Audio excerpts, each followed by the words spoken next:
Yep, I'm sick.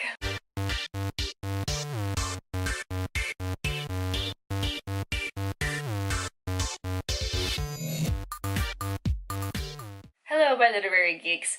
Please excuse this very extreme down camera angle, because I'm really sick and felt like sitting on the floor today, so that's what we're gonna do. My story of sickness begins when I went to New York last week. It was amazing. I had such a great time, drank some amazing coffee, went to all the cool bookstores, but everyone in New York was sniffling, and I should have known that my Canadian immune system was not ready for a foreign virus, and here I am on the best day it's been so far. Like, I can actually breathe through my nose now. It's great.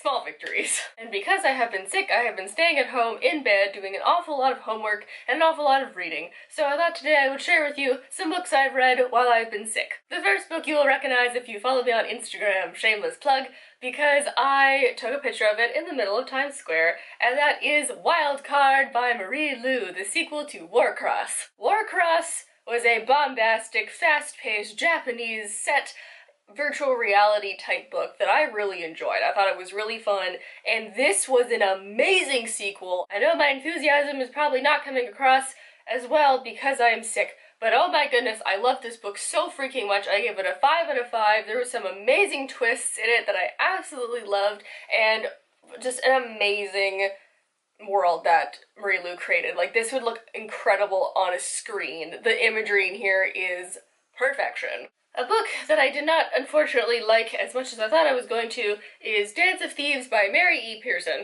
First of all, this cover is absolutely freaking gorgeous, and I liked the idea of the book fairly well. It is about 3 women who are the elite guards of the Queen who are sent to bring a man charged of heinous war crimes back to the Queen, and he's currently hiding in this backwater kingdom that kingdom thinks that they rule themselves, and they're not actually under the Queen's rule, but they are, so they go there to kind of, you know, make sure the Queen is in charge of everything. The king has just died, a new ruler has ascended, the family is in chaos, and we have a bit of a love thing going on, and then we have a bunch of political intrigue, and I am down for all of that. I just didn't particularly like the insta-love story, but I kind of understand why she had to make them fall in love so fast, because the rest of the book is very set on their bond and their relationship, so I did enjoy that. There's also wonderful family dynamics that we don't really get in YA, nor do we really get in fantasy. I was not fully set on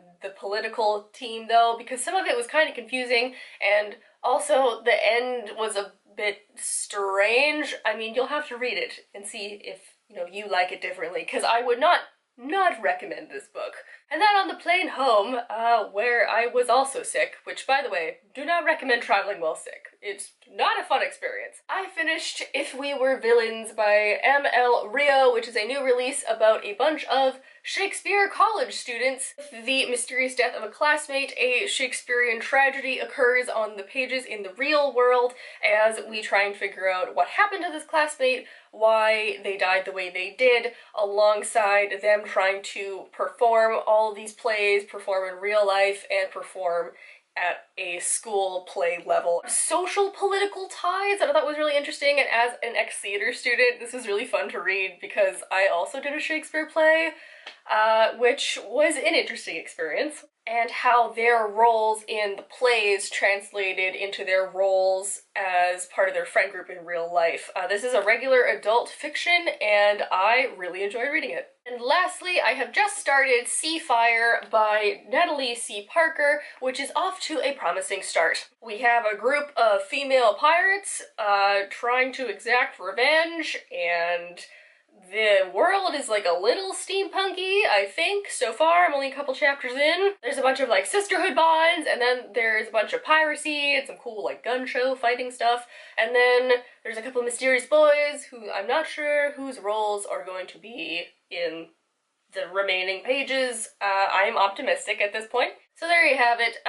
Sorry that my video's a little lackluster today, but I haven't been sick in a really long time, and I forgot what this feels like. Do not recommend. Join us on Sunday for our live chat at 7:30 Eastern Standard Time here on YouTube, and I will hopefully see you guys all there if I'm not still super sick. Bye!